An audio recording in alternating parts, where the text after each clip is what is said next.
습니다. 어린이날은 어린이의 인격을 존중하고 행복을 도모하기 위해 5월 5일 매년 정한 날입니다. 저는 어린이날 짜장면 먹던 것이 많이 생각이 납니다. 그리고 매년 매일매일 어린이날이었으면 좋겠다라는 생각을 참 많이 했습니다. 항상 한 번 짜장면 이렇게 사주셨는데 통닭도 먹고 싶고 짜장면도 먹고 싶고 할 때는 고민이 많이 되곤 했습니다.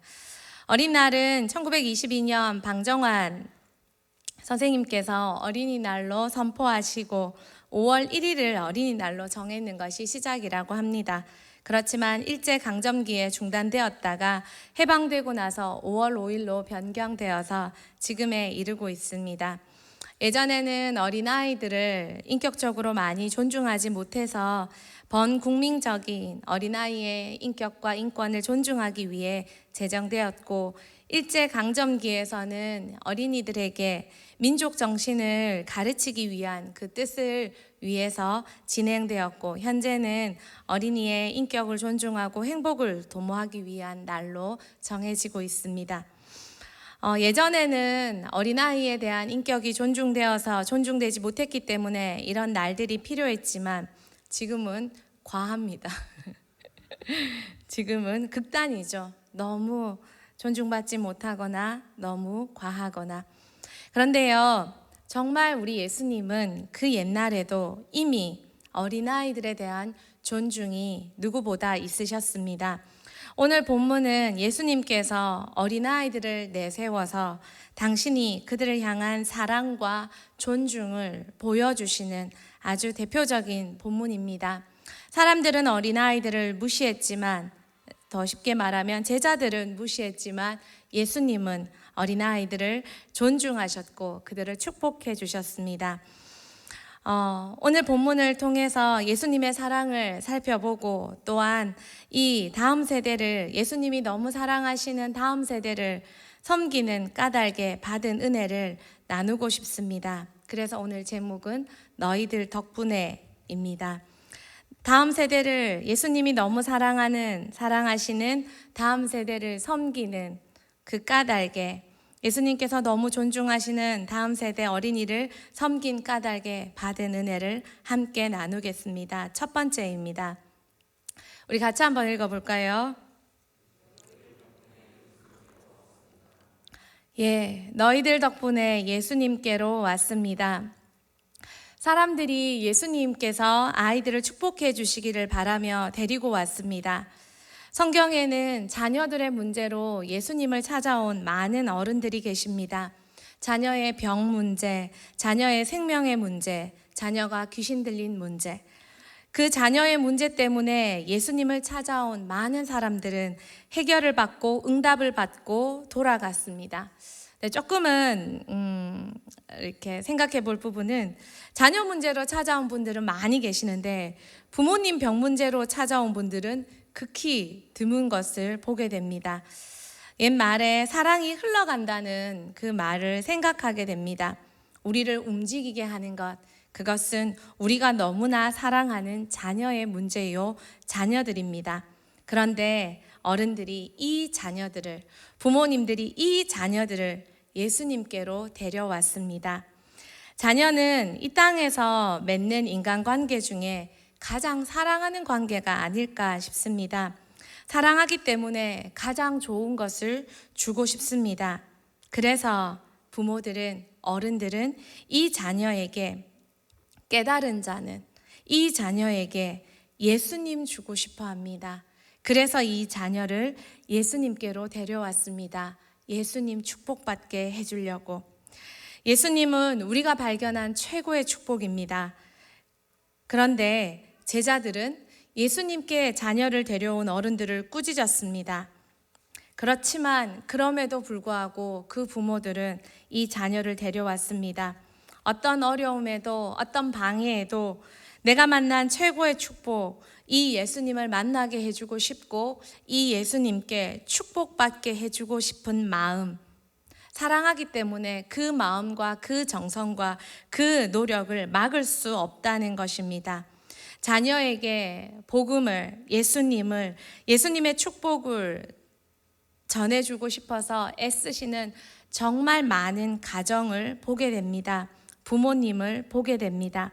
그리고 그 헌신과 희생을 보면 참 많은 감동을 얻습니다. 그리고 그분들의 마음은 하나같이 다 똑같습니다. 내가 만난 최고의 축복, 그 예수님을 자녀들에게 전해주고 싶다는 그 마음입니다. 또한 역으로 생각해 보면 그 부모님도 사랑하는 자녀들을 위해 예수님 만나게 해주고 싶다는 그 마음 때문에 한 번 더 예수님께로 오게 되고 자녀들 때문에 한 번 더 예수님 찾게 된다는 것입니다. 생각해 봅니다. 예수님이라는 축복을 자녀에게 안겨주기 위해 하는 희생은 가장 최고의 헌신이 아닐까 생각합니다. 또 생각해 봅니다. 자녀가 예수님 만날 수 있다면 어떤 희생도 가장 열매 맺을 수 있는 최고의 희생과 헌신이 아닐까 생각합니다. 사람들이 제자들이 예수님의 제자들이 막아도 자녀를 데려와야 합니다. 그리고 어떤 어려움에도 자녀가 예수님 만나도록 도와주어야 합니다. 예수님을 발견한 사람은 자녀를 예수님께로 데려와 축복받게 해주고 싶어집니다. 우리는 세상을 사는 동안 발견하게 됩니다. 참 우리의 도움도 필요하고 보호도 필요하고 세상 사는 것이 정말 녹록찮다는 것을 우리는 한 해 한 해 살수록 더 많이 알게 됩니다. 믿었던 사람들도 그 관계가 깨어지고 떠나가고 헤어지는 수많은 아픔도 경험하게 됩니다. 그럴수록 우리는 더 알게 되는 것은 돈도 아니요, 그 어떤 인맥도 아니요, 예수님을 만나는 것이, 예수님과 관계를 체결해 주는 것이 최고의 안전이고 보호요 축복이라는 것을 알게 됩니다. 그래서 부모들은 자녀의 문제를 예수님께 가져왔고 또 자녀를 예수님께 데리고 왔습니다. 그런데요, 자녀를 데려오고 자녀의 문제를 가져오는 것은 성경에 참 많이 나와 있습니다. 그리고 그렇게 해주고 싶어 합니다. 그런데 우리 교회 가운데서도 내 자녀가 이미 영적으로 여러 가지 환경에서 내 마음에서 죽은 것 같이 느껴지는 가정도 있습니다. 내 자녀를 보면 소망이 안 생기고 절망만 생기고 자녀의 행동과 말을 보면 분노만 일어나고 이미 내 마음에서도 끝났다라는 절망이 드는 자녀들이 있기도 합니다. 그런데 여러분, 성경에서는 죽은 자녀도 예수님께로 데려온 가정의 이야기를 하고 있습니다. 회당장 야이로가 그렇습니다. 그는 죽기 직전의 딸의 그 병의 문제를 가지고 예수님께 왔습니다. 그리고 딸이 아직 죽지 않았으니까, 살아있으니까 예수님께 한번 만나달라고 부탁합니다. 내 딸 한번 만나 주십시오. 그러면 내 딸이 살 것입니다. 아버지는 신락 같은 믿음을 가지고 예수님께 왔습니다. 그리고 예수님이 급히 그 가정으로 가셨습니다. 그런데 가는 길에 딸이 죽었습니다. 사람들의 믿음이 여기까지였습니다. 사람들이 말합니다. 이제 딸이 죽었으니 예수님 귀찮게 하지 말라고 말합니다. 이제 딸이 끝났으니 예수님의 능력도 거기가 끝이라고 말합니다. 그러나 예수님은 죽어가는 딸을 거기에서 믿음을 끝내지 말고 딸이 살 것도 믿으라고 예수님은 다독이십니다. 딸을 고치실 것만 믿지 말고 살리실 것도 믿으라고 말합니다. 마가복음 5장 36절 말씀 우리 같이 한번 읽도록 하겠습니다. 예수께서 그 하는 말을 곁에서 들으시고 회당장에게 이르시되 두려워하지 말고 믿기만 하라 하시고, 예수님이 말씀하셨습니다. 이제 딸이 죽었으니까 사람들이 귀찮게 하지 말라 하시는 그 말씀을 예수님이 사람들이 회당장에게 하는 것을 보시고 말합니다. 두려워하지 말고 믿기만 하라. 대흥교회 가운데 혹 내 자녀가 죽었다고 생각되는 소망이, 행동이, 영혼이, 믿음이 그렇게 보이는 가정의 분들이 계십니까? 여러분에게 권면합니다. 두려워하지 말고 믿기만 해라. 마가복음 5장 41절에 43절에 그 믿기만 했을 때, 그리고 그 믿음을 여전히 가지고 예수님이 그 자녀를, 죽은 자녀를 만나게 끝까지 했을 때 어떤 일이 일어났습니까? 우리 같이 한번 읽도록 하겠습니다. 그 아이의 손을 잡고 이르시되 달리다굼 하시니 번역하면 곧 내가 내게 말하노니 소녀야 일어나라 하심이라. 소녀가 곧 일어나서 걸으니 나이가 12살이라. 사람들이 곧 크게 놀라고 놀라거늘 예수께서 이 일을 아무도 알지 못하게 하라고 그들을 많이 경계하시고 이에 소녀에게 먹을 것을 주라 하시니라. 아멘. 그러므로 여러분 이야기합니다. 확실하게 선포합니다. 내 자녀가 축복받기를 원합니까? 예수님 만나면 됩니다. 내 자녀가 고침받기를 원하십니까? 예수님 만나면 됩니다. 내 자녀가 죽은 것 같습니까? 예수님 더더욱 만나면 살아날 줄 믿습니다. 예수님을 만난 사람들은 자녀에게 주고 싶은 그 첫 번째가, 그 전부가 예수님이십니다. 많은 어려움 속에도 자녀가 예수님 만나게 해주고자, 또 자녀를 믿음으로, 말씀으로 자라게 해주고자 수고하시는 각 가정의 수고는 정말 아름답습니다. 내 자녀를 말씀으로 키우기 위해서 자녀를 교회로 보내시는 많은 분들의 이야기를 들을 때면 하나님께서 저 가정의 저 수고를 보시고 어떻게 축복 안 해주실 수 있을까라는 생각이 저절로 들기도 합니다. 또한 더 나아가서 우리 교회에서 죽었던 자녀가 살아나서 멋진 하나님의 사명을 감당하는 자녀들도 참 많이 있습니다. 그러므로 포기하지 말고 예수님 만나게 해 주어야 합니다. 그리고요, 우리는요, 이 아이들 덕분에, 때로는 죽은 자녀 덕분에, 때로는 축복받게 해주고 싶은 그 자녀 덕분에, 이 아이들 때문에 내 믿음이, 내 신앙이 더 성장했는 것을 보게 됩니다. 나 혼자 예수님 만남에서 그쳤다면 이렇게까지 열심히 못 왔을 것 같습니다. 가장 좋은 것 주고 싶은 대상인 자녀에게, 다음 세대에게, 그리고 내가 맡은 영혼에게 예수님 한 번 더 만나게 해주려고, 예배 한 번 더 깨어있는 상태로 드리게 해주려고, 기도 한 번 더 받게 해주려고, 하나님 앞에 조금 더 일찍 나이에 기도할 수 있는 영혼이 되게 해주려는 그 열심과 그 열정 때문에 저와 여러분과 우리가 이렇게 새벽으로 저녁으로 모든 예배에 더 나오게 됨으로 말미암아 그들 까닭에 우리가 먼저 살았는 것을 고백합니다. 이 사랑, 내 자녀, 내 영혼, 다음 세대 예수님 만나게 해주려는 그 사랑, 그 열정, 이것이 더 확정되면 자녀를 넘어 전도가 되고, 이것이 더 확장되면 지역사회와 이웃을 넘어 열방으로 나아가면 선교가 되지 않겠습니까? 너희들 덕분에 예수님 더 만났고, 너희들 덕분에 한 번 더 예수님께로 오게 되었다는 그 감사를 전하고 싶습니다. 두 번째입니다. 우리 같이 한번 읽어볼까요? 너희들 덕분에 진리를 다시 배웁니다. 예수님께로 자녀를 데리고 왔을 때 예수님께서 그들을 안고 진리를 말씀해 주십니다. 15절입니다. 우리 같이 한번 읽어보겠습니다. 내가 진실로 너희에게 이르노니 누구든지 하나님의 나라를 어린아이와 같이 받들지 않는 자는 결단코 그곳에 들어가지 못하리라 하시고. 아멘. 어린아이처럼 하나님 나라를 받들지 않는 자, 하나님 나라를 위해 살아야만 하나님 나라 천국에 들어갈 수 있습니다.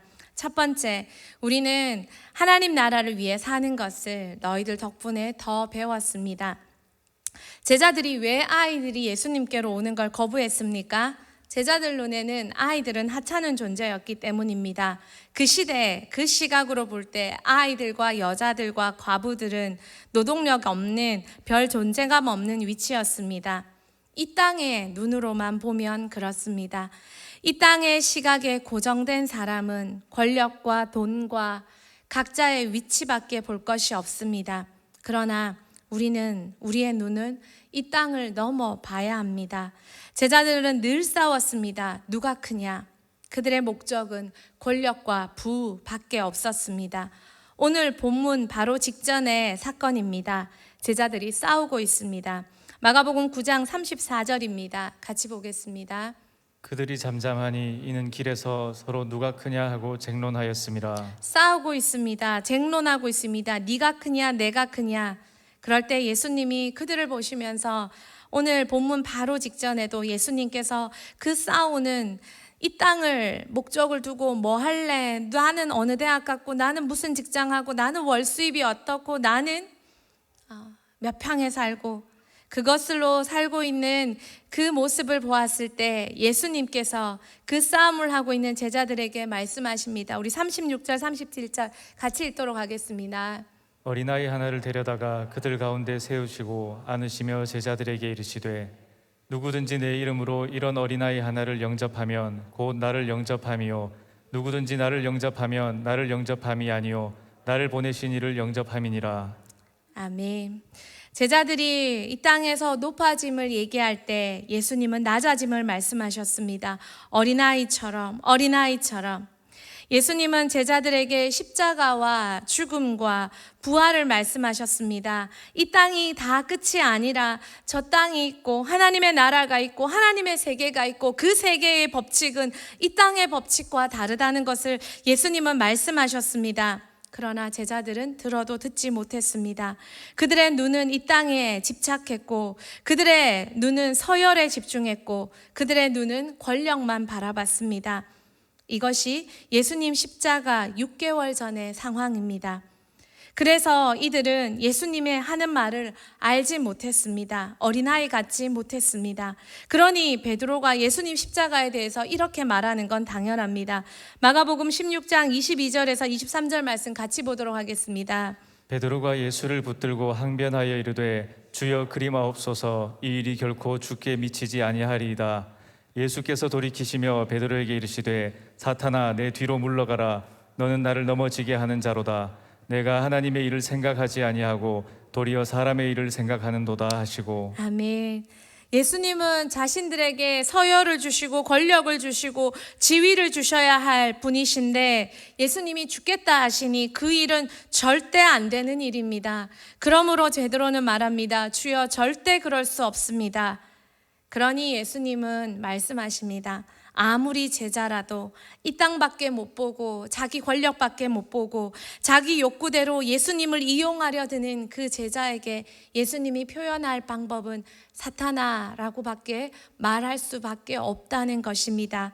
베드로가 사탄은 아니지만 베드로의 생각을 사로잡고 있는 그 육의 시각, 육에 한정된 그 시각은 사단에게 사로잡힌 한정적인 모습이었다는 것입니다. 그리고 그 시각은 예수님마저도 네가 하나님의 일을 생각하지 않고 나를 도리어 사람의 일만 생각하게 만든다고 예수님은 꾸짖으십니다.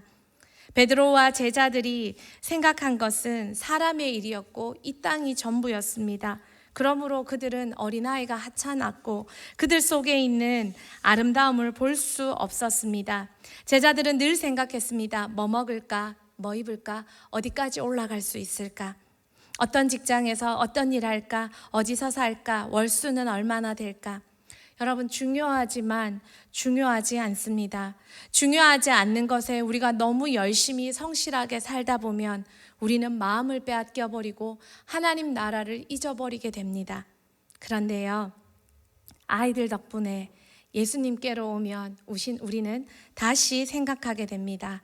아, 그렇지. 이 땅이 전부가 아니었지. 그렇지. 하나님 나라가 있지. 우리는 다시 배우고 생각하게 됩니다. 아이들 까닭에 열심히 살던 우리의 발걸음을 멈추고 하나님 나라가 있음을 다시 생각하며 우리의 시선을 저 멀리 두게 됩니다. 두 번째입니다. 아이들 까닭에 배웁니다. 어린아이처럼 되어야 함을 배웁니다. 성경은 어린아이에 대해 두 가지 극단을 사용합니다. 어린아이의 어리석음과 무능과 약함을 말합니다.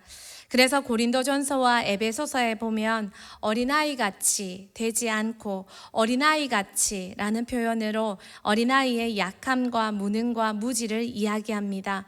우리는 복음의 성장함에 있어서 진리를 깨달아감에 있어서는 어린아이같이 되지 말라고 성경은 권면합니다. 그리고 어린아이를 이런 대명사로 사용합니다. 하지만 오늘 본문의 어린아이는 그 표현이 아닙니다. 어린아이라 함은 어린아이와 같은 낮아짐의 겸손과 순전함을 말합니다.